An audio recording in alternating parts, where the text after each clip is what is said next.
La voie de la vérité et de la vie avec l'apôtre Joseph. Dieu a tendu ses deux mains. Tu n'as qu'à saisir les deux mains. Il veut t'arracher à ton enfer. Il veut te sortir du trou. Il veut te sortir des problèmes. Saisis les deux bras de Dieu. Viens à lui, en Jésus-Christ. Ce message de l'apôtre Joseph Kodouak-Bemehin vous est présenté par le mouvement de réveil d'évangélisation, Action toute âme pour Christ international, Attaque internationale. Nous vous recommandons à Dieu et à la parole de sa grâce, qui seul peut vous édifier et vous donner l'héritage avec tous les sanctifiés. Soyez bénis à l'écoute de la parole de Christ. Notre Dieu Père, nous sommes devant toi pour recevoir tes enseignements qui nous permettent d'avoir une vie de foyer réussie selon ta volonté.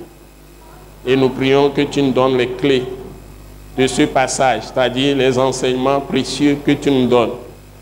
Et que tu donnes aux trois couples que nous allons établir dans les liens sacrés du mariage ce jour, par la grâce que tu leur accordes de venir devant ta face, après les formalités administratives légales.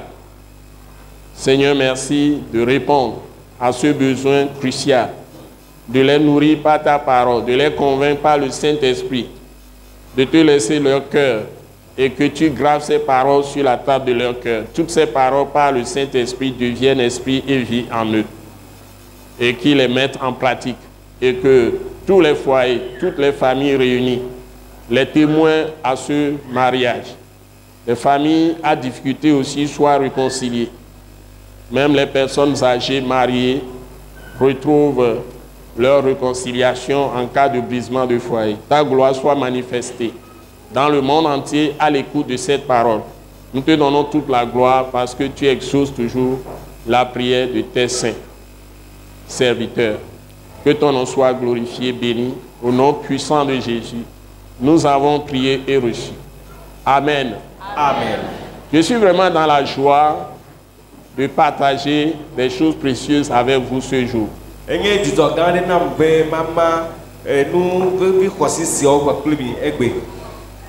Un apôtre, c'est un envoyé de Dieu, simplement. C'est un simple envoyé de Dieu. On appelle apôtre celui qui est envoyé de Dieu. Nous sommes porte-parole de Dieu.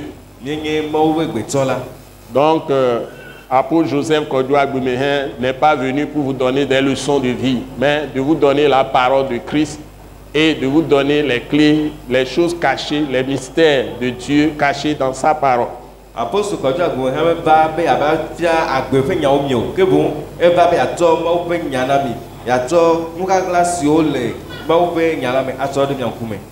Je ne suis pas venu vous donner des leçons de vie, mais je vous apporte des paroles de vie. Donc,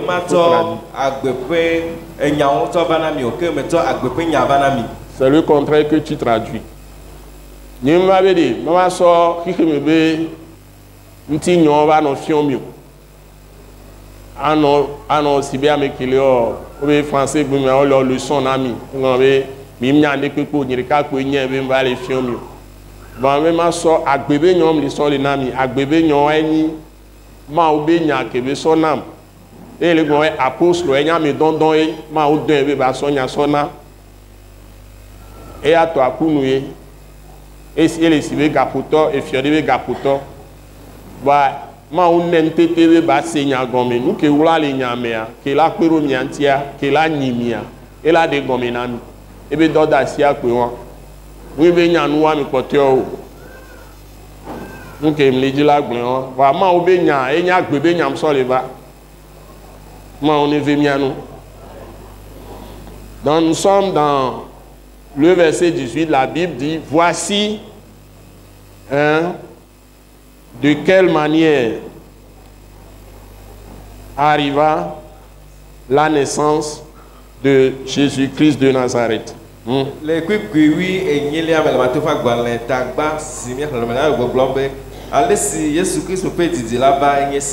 Donc, Marie était fiancée à Joseph.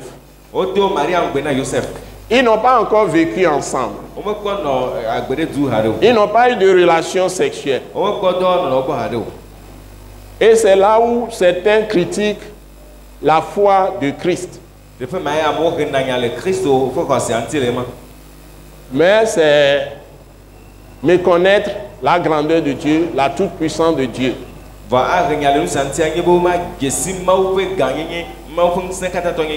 Donc Dieu a créé l'homme par sa parole. Il a tout fait miraculeusement. Il a créé le monde entier. Tout ce qui est visible aujourd'hui, il a créé par sa parole. C'est ce que la Bible dit. Et Dieu est parole. Il parle et les choses apparaissent.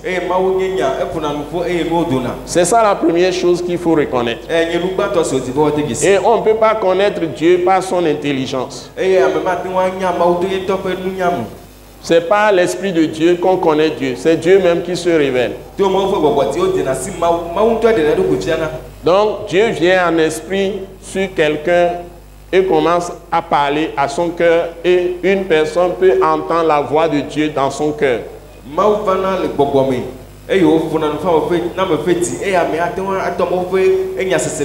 Comme vous entendez ma voix. Moi j'ai entendu la voix de Dieu 1001 fois, plusieurs fois.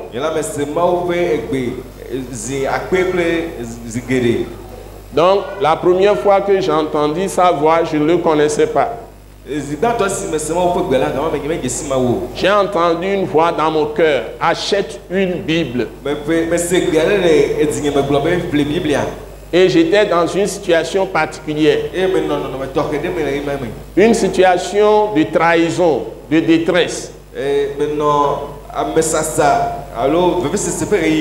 Et quand j'ai entendu la voix, même avant d'entendre cette voix, il a répandu son esprit sur moi et j'ai senti un arrêt de mes pensées en moi. Tout était vidé et il y a quelque chose qui m'a parcouru comme l'électricité de la tête jusqu'aux orteils en bas.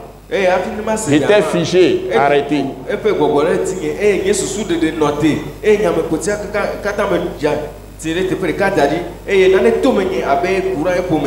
J'étais sorti de salle de bain et je tenais un seau, le seau est tombé de ma main.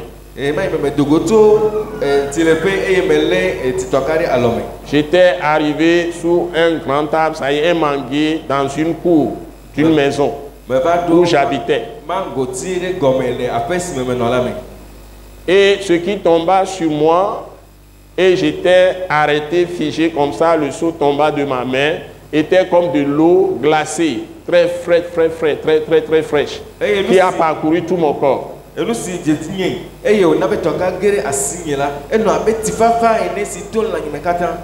Et il y a eu un silence total de mes propres pensées, de mes propres sentiments, tout ça. Et j'ai entendu la voix clairement: achète une Bible. Je croyais même qu'on m'a parlé du haut de l'arbre et j'ai soulevé la tête pour voir s'il y avait quelqu'un dans l'arbre. Il n'y avait personne.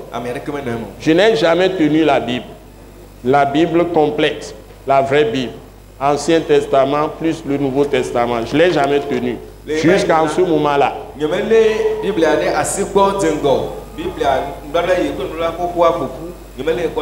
J'étais déjà grand puisque j'avais déjà fait l'université, j'avais la maîtrise. L'université à Lomé ici, au Togo. Et j'avais la Bible. Je n'avais pas la Bible plutôt. Donc, je peux voir des Nouveaux Testaments, mais je ne connaissais pas la Bible.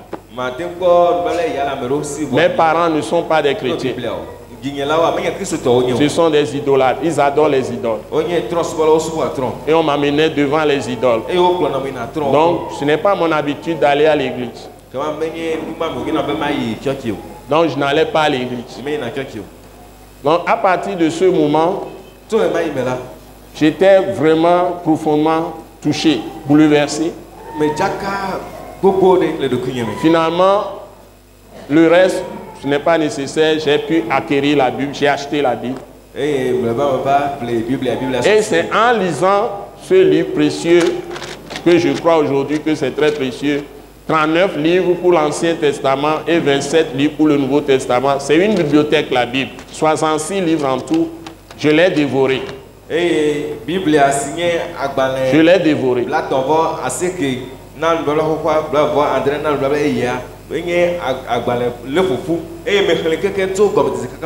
Donc, en lisant cette Bible, je me suis confié maintenant à l'auteur de la Bible, qui est le Dieu qui s'est révélé par Jésus-Christ. Et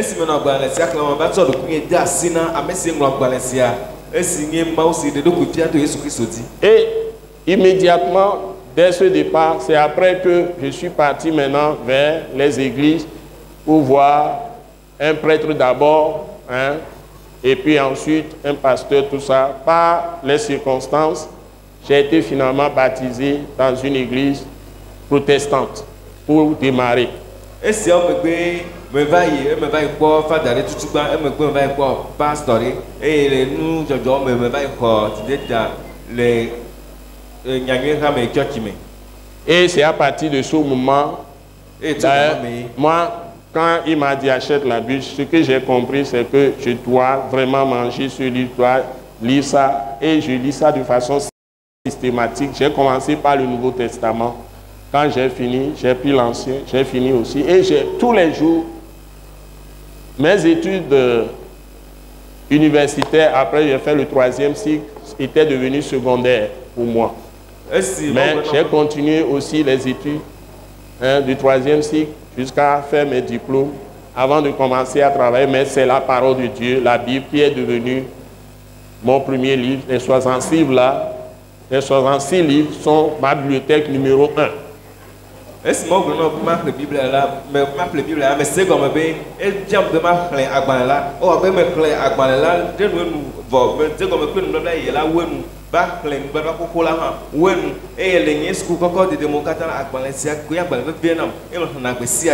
et la vocation qui m'a donnée dès le départ, c'est d'annoncer cette parole. Dès le premier jour, j'ai commencé même à annoncer Christ aux gens. C'était tellement réel pour moi. La personne de Jésus de Nazareth. Il est tellement réel pour moi parce qu'il m'a parlé du ciel. Il m'a parlé du ciel. Donc si je rends ce témoignage aujourd'hui que j'enseigne la Bible, c'est pour cause. Et j'ai compris ma vocation céleste, mon appel pour toujours.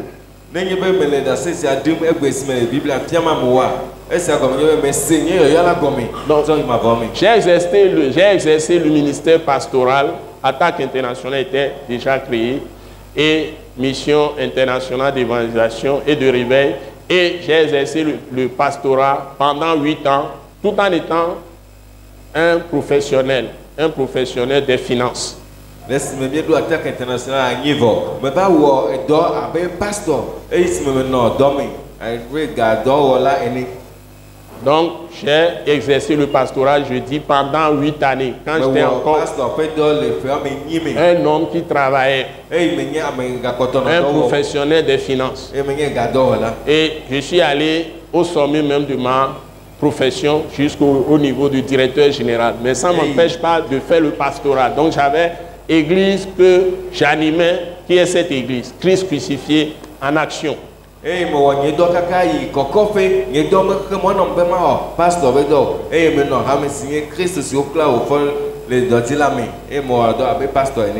c'est un témoignage que je rends à tous les jeunes et même aux adultes, parce que les gens croient que ceux qui sont des pasteurs sont des voleurs parce qu'ils ont faim, ils font le pastorat pour voler l'argent des gens.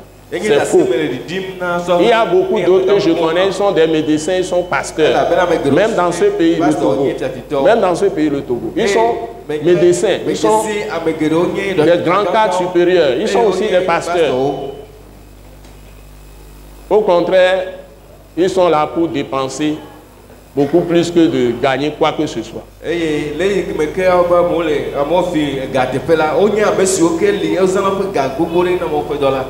Donc, je voudrais vous rassurer que Dieu est au-dessus de toutes les croyances que nous voyons dans le monde.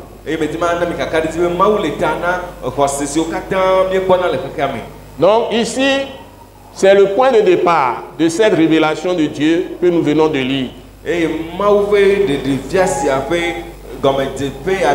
Parce que Dieu avait parlé dans le temps par les prophètes. Et il a annoncé que lui-même viendra et le peuple qui s'est choisi, au milieu desquels suscitaient les prophètes d'Israël, il va venir dans ce peuple et il va se révéler à ce peuple. Il va sauver ce peuple, mais sauver toutes les nations du monde qui va ajouter à ce peuple. C'est dans le prophète Ésaïe qui a prêché, qui a prophétisé ça. Les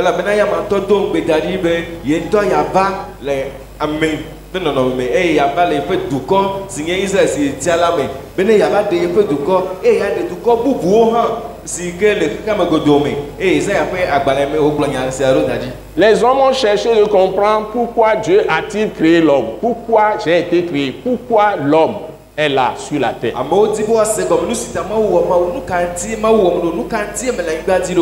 Quand Dieu a créé l'homme, il a créé parfait.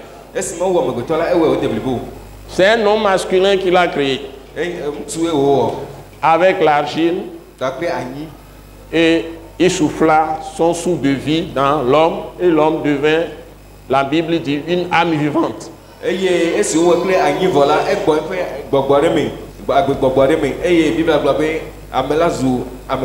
Dieu est le premier grand artiste. Et les perfections qu'il a données à l'homme qui est devenu homme, c'est une créature que nous sommes, hein? Le premier homme, Adam, les perfections, le fonctionnement de ses organes, son corps, la perfection. Il n'y a pas de créature aussi parfaite que l'homme.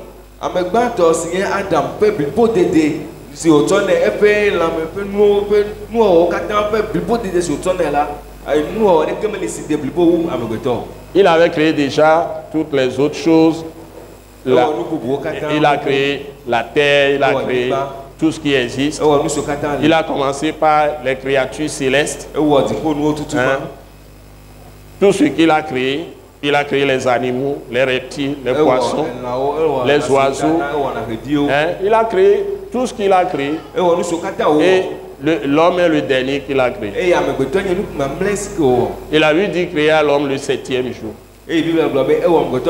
Mais il trouva que l'homme, il n'est pas bon que l'homme soit seul. L'homme masculin, nous voulons dire. Mais quand vous allez dans la Bible, là je suis dans Genèse 1 et 2, vous allez dans Genèse 5, la Bible dit qu'il est créé homme et femme. On a ajouté femme. Genèse 5, maintenant vous dit il est créé homme et femme. Non, mais dans Genèse 1, c'est précisé, il a pris la côte de l'homme. Ça doit être c'est dans Genèse 2. Il a pris la côte de l'homme. Genèse 2. Il a pris la côte de l'homme. Quand il a vu qu'il n'est pas bon que l'homme soit seul, l'homme est peut-être triste ou bien il ne peut pas avoir la joie en étant seul, il est incomplet. Il a pris sa côte et lui a fabriqué une femme.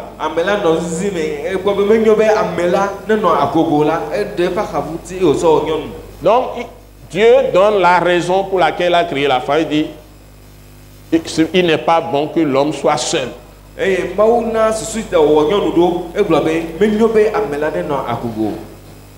Et même la femme, il n'est pas bon aussi que la femme soit seule.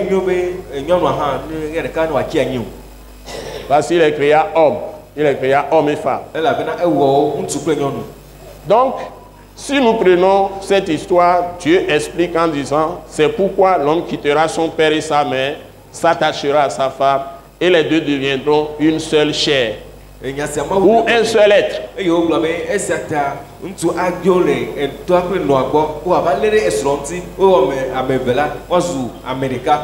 Et ajouté à cela, Dieu va confier la continuation de la création, de la procréation de l'homme ou de faire des hommes à ce premier homme duquel a tiré la côte pour faire la femme. Il va leur confier à tous les deux maintenant de se multiplier, de procréer. Et c'est ainsi qu'il a créé toutes les autres créatures. mâle et femelle.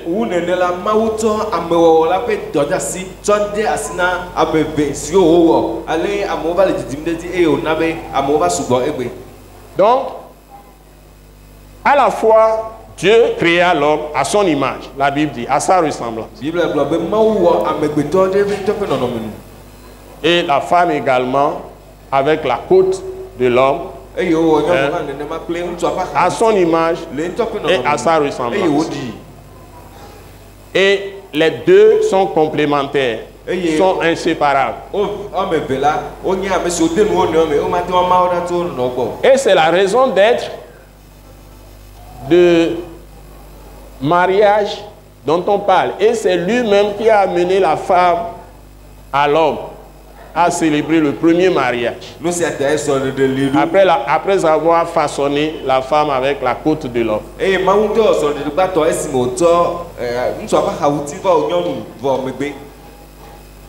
Ça, c'est la première partie du plan de Dieu concernant l'homme. Ce n'est pas fini. Dieu connaît tout ce qui allait se passer. Mais avant que l'homme ne soit créé, il avait créé déjà les créatures célestes. Mais il y avait déjà une situation qui était là. Le diable était là, Satan était déjà là. Donc, quand Dieu a créé l'homme, il ne l'a pas créé comme ça, l'a laissé en l'air. Il l'a mis dans le jardin d'Éden pour le cultiver. Et dans le Nouveau Testament, Dieu dit que celui qui ne veut pas travailler ne doit pas manger. Ça veut dire qu'il a créé l'homme, non pas seulement de procréer, de faire des rapports sexuels avec sa femme et puis de rester là à regarder en l'air, mais il doit travailler. Il a une mission de travail. Mais il a une autre mission, c'est que Dieu lui a donné sa parole. Il lui a donné des lois, des règles, des principes de vie. Et il lui a dit de ne pas les violer. Et Dieu savait aussi à l'avance ce qui allait se passer. Que Satan qui était là, le diable qui était là, l'esprit du malin, l'esprit rebelle. La Bible ne nous explique pas tout le détail de l'origine du diable ou l'origine de cette rébellion. Ça, c'est des commentaires que les gens font. Je ne vais pas entrer dans ça.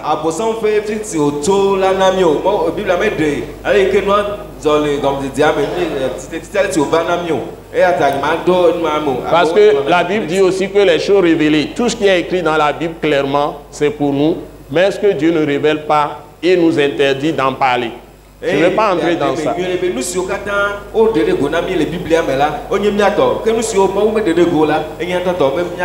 Mais Dieu nous présente le diable ou Satan comme un esprit rebelle qui s'élève contre Dieu et contre sa créature qui est l'homme.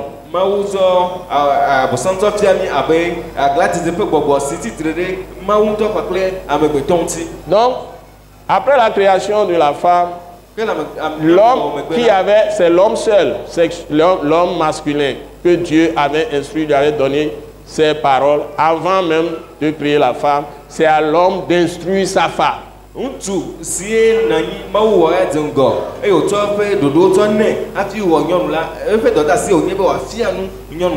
peut-être la beauté de la femme a séduit l'homme et c'est la femme maintenant. La Bible dit dans 1 Timothée chapitre 2 que la transgression de l'ordre de Dieu, la violation de l'ordre de Dieu est venue par la femme.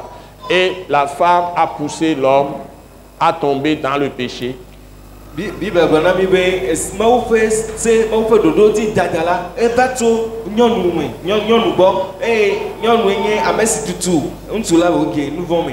Donc, la venue du péché, Dieu le savait.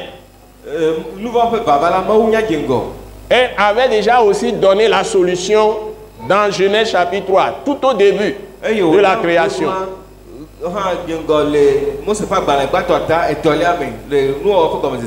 Il a prévu que le serpent va amener un problème, mais que la descendance de la femme va détruire, va écraser la tête du serpent. Et lui dit, mais Edala a récourir avant que nous avons fait des médias à Batana Dala. Et c'est justement cette descendance-là que nous retrouvons dans Matthieu chapitre 1.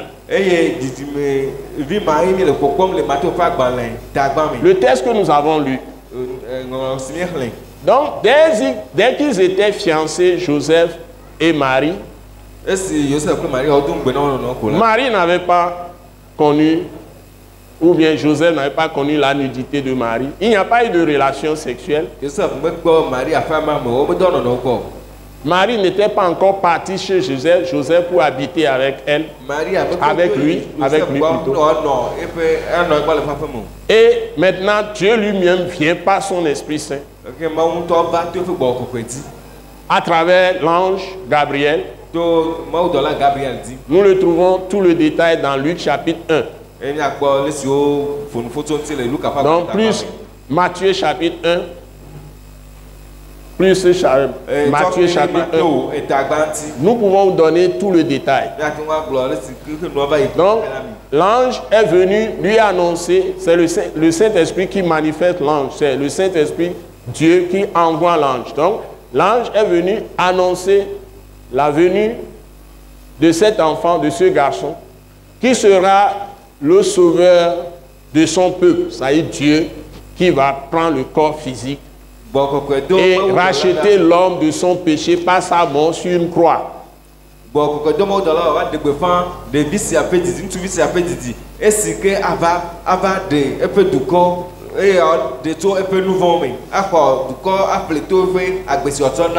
Et la Bible dit clairement que Dieu, qui est esprit, entra dans Marie. Et Marie a été conçue par la puissance du Saint-Esprit, de l'Esprit Dieu qui est 3 fois saint.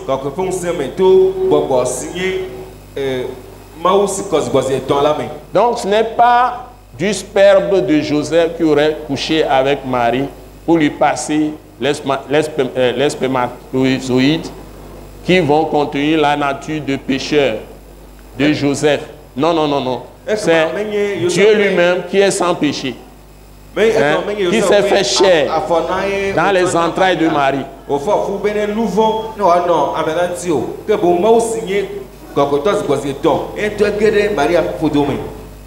Pour ensuite, plus tard, à 33 ans et demi, livrer son corps à la mort pour racheter l'humanité de son péché.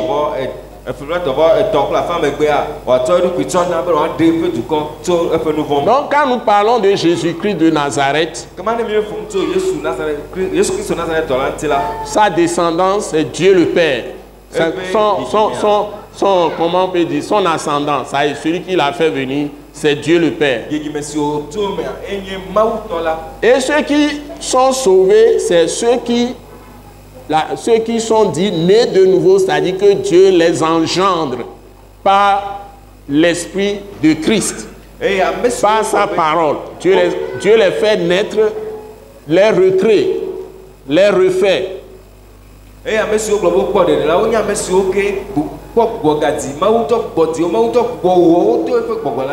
Parce que le Saint-Esprit entre aussi en eux-mêmes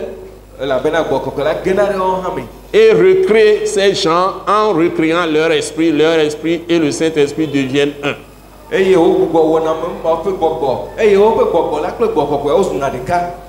donc ici on vous dit,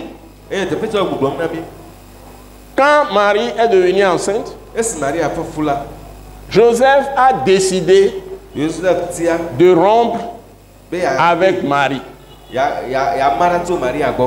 Et il a fallu que Dieu vienne encore en esprit, dans un songe, parler à Joseph lui-même. Et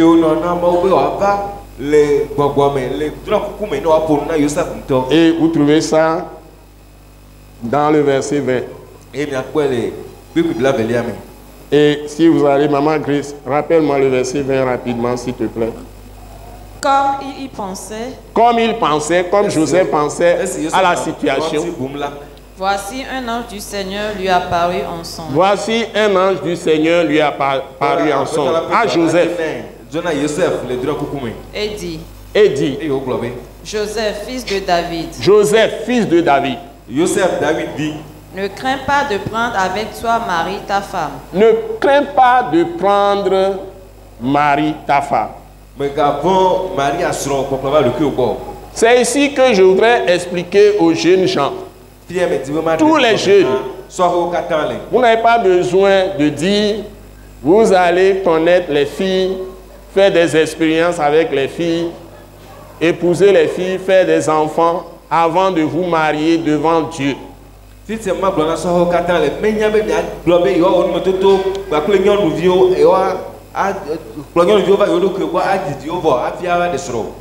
Non, ce n'est pas ça le plan de Dieu.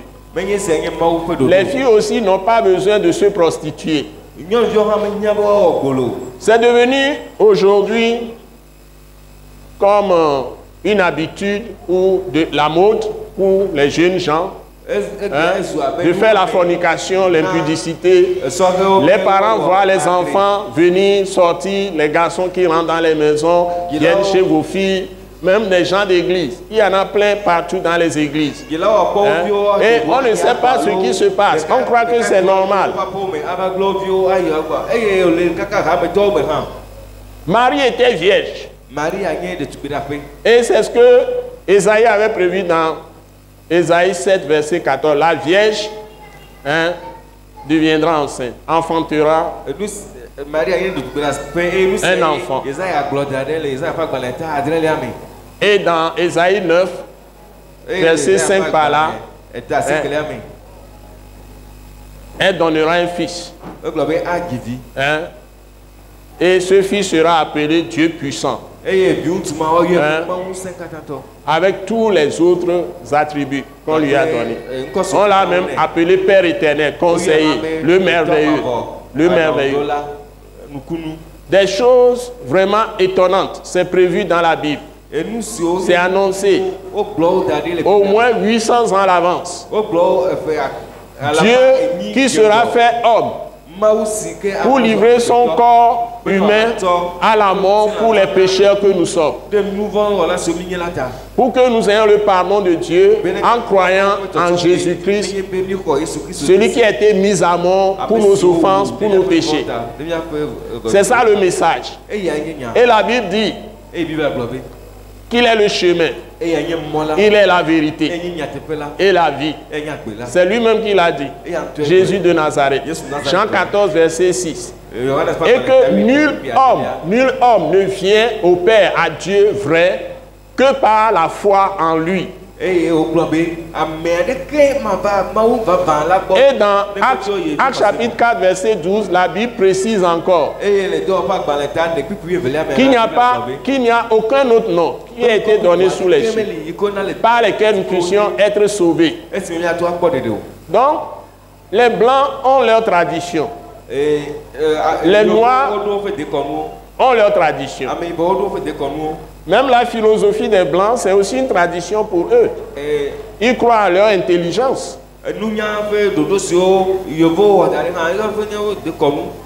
Donc nous, on a les idoles, on a les statues, on a les mottes de terre, on a les arbres, on a les fleuves, même la mer.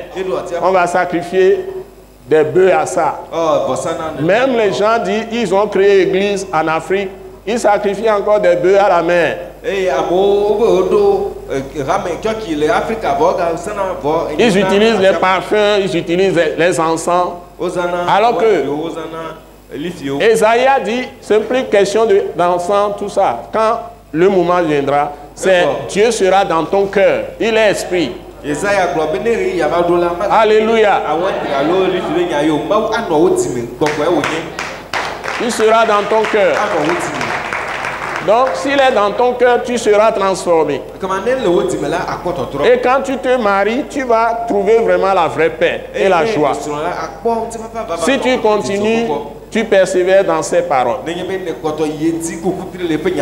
Tous les jours, chaque matin, avant de sortir, tu dois méditer ces paroles, tu dois prier. Tous les jours dans ta maison, tu réunis ta famille, tu fais culte familial avant que tes enfants n'aillent à l'école, avant que tes enfants ne sortent. Les enfants doivent être instruits dans la parole de Dieu. Et c'est ça qui forge leur caractère. Je ne suis pas un prêcheur théorique, je l'ai pratiqué. Les 4 enfants que j'ai, ils l'ont subi jusqu'à l'âge adulte, jusqu'à 21 ans au moins. Tous les matins, de lundi à samedi, il y a culte familial chez moi. Tous les enfants, on passe dans la parole, dans la prière avant d'aller à l'école. Avant que je les dépose à 7h40, ils commencent à entrer dans les classes d'école primaire, privée, déjà au plus tard à 7h. Donc, tout ça se fait très tôt le matin. Donc, les enfants prient, les enfants lisent la Bible. Aujourd'hui, ils sont tous engagés eux-mêmes dans la parole, dans Christ. Et je n'ai pas besoin de leur dire, n'allez pas faire fornication, impudicité, n'allez pas voler, n'allez pas ceci. Ils sont rangés. Ils suivent Christ. Donc ils ont les paroles de Dieu qui sont devenues esprit et vie en eux, comme la Bible le dit. Donc l'église doit se repentir, l'église doit se réveiller. C'est-à-dire les gens d'église aujourd'hui doivent se repentir, doivent se réveiller. Nous devons nous réveiller. Donc ici Joseph, quand l'ange lui a parlé, dès qu'il s'est réveillé, il a exécuté à 100% la parole de Dieu. Il a pris Marie chez lui. Il va passer beaucoup de souffrances. Ils vont quitter Israël même pour éviter que l'enfant qui va naître soit tué. Et ils vont aller rester. Il va amener, il va protéger la mère sans toucher la femme jusqu'à ce que l'enfant, le garçon, Jésus, soit né. Il n'a pas touché la femme, il n'a pas couché avec elle. Donc, c'est ici que je donne la deuxième clé. D'abord, le bon déroulement de cette histoire vient du caractère de Joseph. D'abord, il était quelqu'un qui avait reçu l'enseignement de la parole de Dieu, comme tous les jeunes Israélites. On les enseignait jusqu'à peut-être à 10 ans, 11 ans. Ils ont ce qu'on appelle, ils sortent avec un titre qui sont enfants de leur parole, de la Bible, qu'ils avaient auparavant la parole. Les paroles de Moïse, Ancien Testament, ils sont établis dedans. Tous les enfants. Et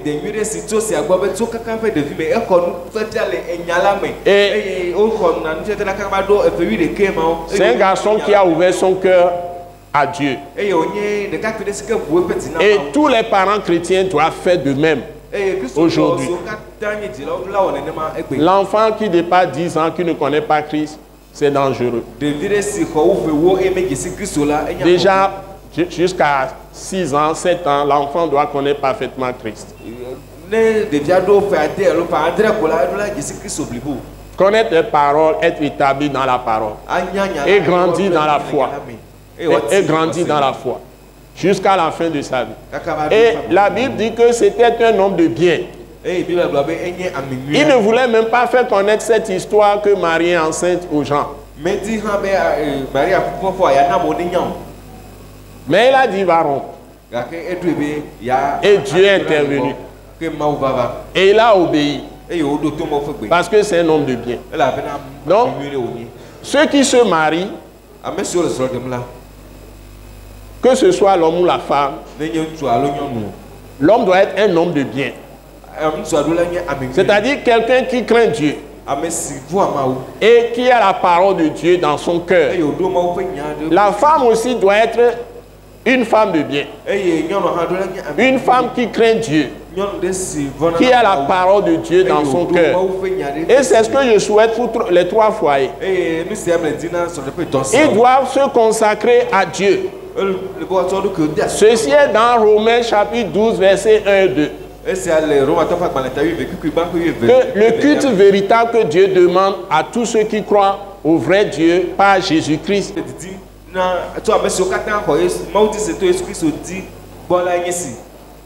Que nous offrions nos propres corps à Dieu en sacrifice vivant et agréable. Ce n'est pas dimanche de venir à l'église et puis sortir et puis c'est fini. Tu ne peux pas livrer ton corps à l'alcool. Et moins encore, si tu es jeune, tu ne peux pas livrer ton corps. Ceux qui fument maintenant là, ceux qui boivent, je ne sais pas quoi vous l'appelez, chicha. Pour être drogué, tu ne vas pas livrer ton corps à la cigarette ou à la drogue. Tu ne peux pas le faire parce que ton corps ne t'appartient pas. Si tu es marié, si tu es femme mariée, non seulement le corps que tu as appartient à Dieu, mais Dieu te dit même que ton corps appartient à ton mari. Et que toi, la femme, ton corps ne t'appartient pas. Donc si tu portes une robe, ça doit être agréable à ton mari. Si ton mari dit que ce que tu portes, ça ne lui convient pas, tu ne t'habilles pas pour un autre homme de la rue. Tu t'habilles pour ton mari parce que ton corps est à Dieu, mais aussi à ton mari. Et la Bible dit que ton corps, si tu es marié, tu es femme, ton corps ne t'appartient pas. C'est-à-dire, ce qui fait de toi femme qui est sur toi ne t'appartient pas, c'est à ton mari. C'est pourquoi Dieu l'a fabriqué. Si tu es homme aussi, Dieu te dit que ton corps est à Dieu, d'accord, mais aussi ne t'appartient pas, mais à ta femme. Donc si tu sors, tu ne peux pas donner ton corps à une autre femme, à moins que tu aies eu la permission de ta femme. Donc vous voyez que les femmes ont raison de dire que je ne veux pas co-épouse. Acclamez les femmes qui aiment ça. Donc les femmes ont droit de dire que tu ne vas pas prendre une deuxième femme. Ce qui fait de l'homme un homme ne lui appartient pas s'il est marié. Ça appartient à sa femme seule. Donc ce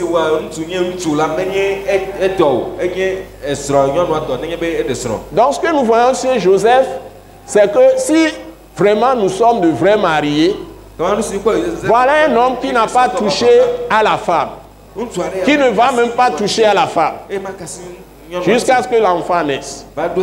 Après, on dit qu'il y a eu d'autres, il y a eu des frères, des sœurs, on a donné même les noms dans la Bible. Les gens qui sont évangéliques, protestants et autres, ils vont dire ce sont des enfants de Joseph que Marie a donné à Joseph après la naissance de Jésus.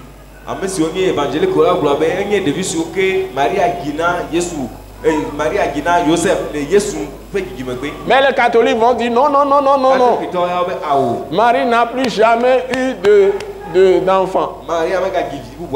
Que ceux qu'on a cités, qui sont les frères de Joseph, frères qu'on a utilisés là-bas chez les Juifs, frères qu'on a utilisés là-bas chez les Juifs, ça c'est les catholiques qui interprètent. Les catholiques qui interprètent. Donc je ne les critique pas. Non? Et ils disent que ce sont des cousins de Jésus. Parce que si on commence à parler de Marie, mère de Dieu, ça crée beaucoup de problèmes entre les catholiques et les protestants ou les évangéliques. Vous le savez. Donc ces querelles sont totalement inutiles. Nous devons nous en tenir simplement à la Bible. Et je ne suis pas là pour entretenir les polémiques. Que Jésus ait eu des frères nés de Marie et de Joseph ou pas, C'est pas ça le problème. Mais ce qu'il y a ici, c'est que Joseph a rempli sa mission que Dieu lui a donnée de protéger Marie et l'enfant jusqu'à la fin de sa vie. La preuve, c'est que Jésus est devenu charpentier, a appris la charpenterie chez Joseph. Joseph était charpentier. Il l'a traité comme son propre fils. Mais Joseph n'a rien à voir en termes de paternité avec Jésus. Rien à voir avec Jésus. C'est Dieu qui est entré dans Marie. Et Marie a été conçue par le Saint-Esprit. Maintenant, dites-moi, ceux qui se marient aujourd'hui, les trois couples, pourquoi vous êtes-vous mariés? Ici, j'ai choisi ce texte pour vous dire une seule chose. Et je termine là-dessus. Si vous êtes marié pour votre jouissance sexuelle, fabriquer des enfants, et vous limitez à ça dans l'église, vous n'avez rien compris de votre appel de Dieu. Et vous gaspillez votre vie. Même si vous avez travaillé, vous avez des milliards de dollars, vous avez gaspillé votre vie. La seule raison d'être où Dieu a créé l'homme, c'est pour descendre après en l'homme sur cette terre et arrêter une rébellion qui a commencé dans le ciel à travers l'homme.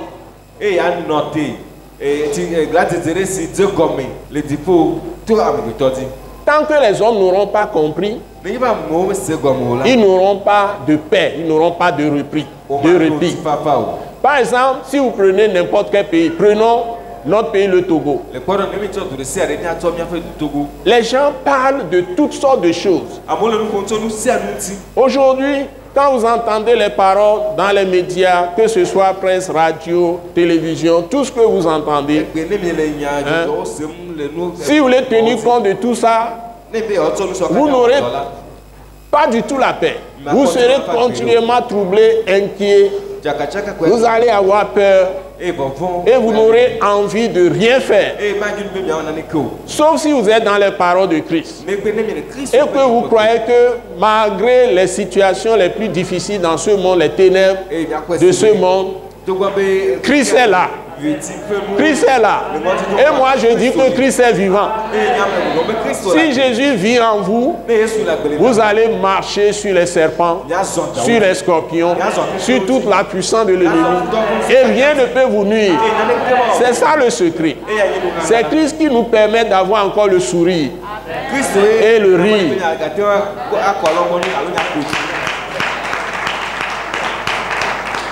C'est Christ qui nous permet encore, par son esprit, d'avoir la joie. Parce que son esprit répand la joie dans nos cœurs.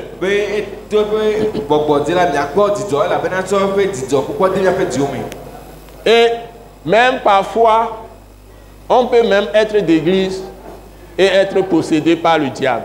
Il y a toutes sortes de désordres aujourd'hui. Il y a les faux prophètes, les faux docteurs, les faux ceux-ci. Il y en a tant. Et les gens se présentent aujourd'hui, ils sont coachs. Ils sont coachs de qui? Ils sont coachs d'eux-mêmes. Mais si vous avez Christ, vous êtes un coach du ciel. Vous êtes un coach du ciel. Dieu vous a établi pour que vous ayez la mission qui puisse se manifester à travers vous. Si Joseph n'était pas suscité pour protéger Jésus et Marie, l'enfant Jésus aurait été tué par Hérode. Ou bien on peut... Ça y est, Marie ne peut rien faire. Parce que la Bible dit que la femme est un sexe faible. Il a nécessairement besoin d'un homme. Mais Joseph n'a pas touché Marie. Donc, vous n'êtes pas marié pour des raisons sexuelles ou de fabrication des enfants. Vous êtes marié pour que Dieu vienne en vous et se serve de vous. Et il vous a donné la femme comme aide pour que vous fassiez la mission divine à laquelle Dieu vous a appelé.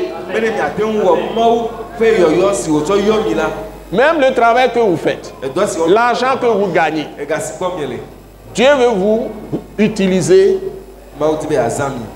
à travers même votre argent. Il y en a qui ne sont pas pasteurs, ils ne sont pas évangélistes, ils ne sont pas apôtres, etc. Mais Dieu veut qu'eux aussi ils aillent évangéliser en donnant leur argent pour que quelqu'un soit envoyé ou missionnaire.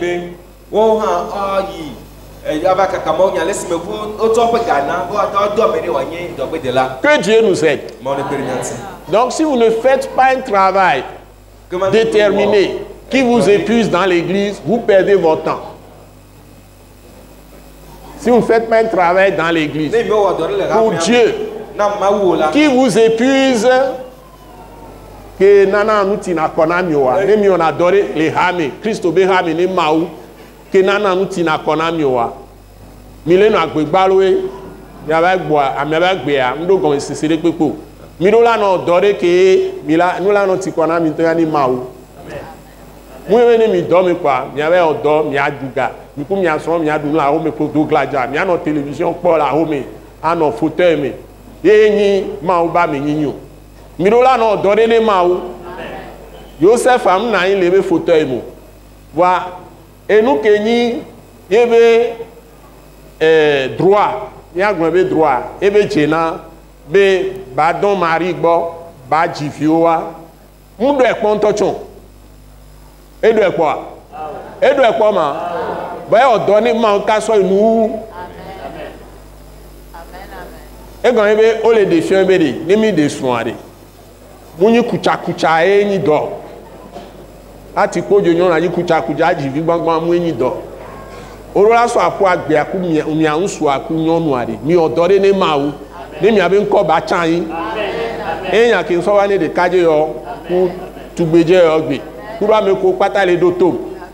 Donc j'amène cette parole aujourd'hui pour vous dire que donnez votre vie, donnez un sens à votre vie en travaillant à l'œuvre du ministère, vous et votre femme. Comme Joseph et Marie l'ont fait. Joseph et Marie même. En entretenant Jésus. Et Marie ne s'est pas remariée quand peut-être Joseph est décédé. Marie s'est gardée. Ils ont consacré leur vie à ce Jésus-là pour le salut du monde. Ils l'ont édifié, ils l'ont enseigné, ils l'ont préparé et il a rempli sa mission en se livrant à la mort pour nos péchés. Et par sa mort, il nous a sauvés. Soyez tous bénis. Nous croyons que vous avez été bénis et édifiés à l'écoute de ce message et vous exhortons à persévérer dans la grâce de Dieu. Pour plus d'informations et pour écouter d'autres puissants messages, merci de nous contacter au numéro indicatif 228 90 04 46 70 ou de visiter le site web atacinternational.org. Soyez bénis en Jésus-Christ.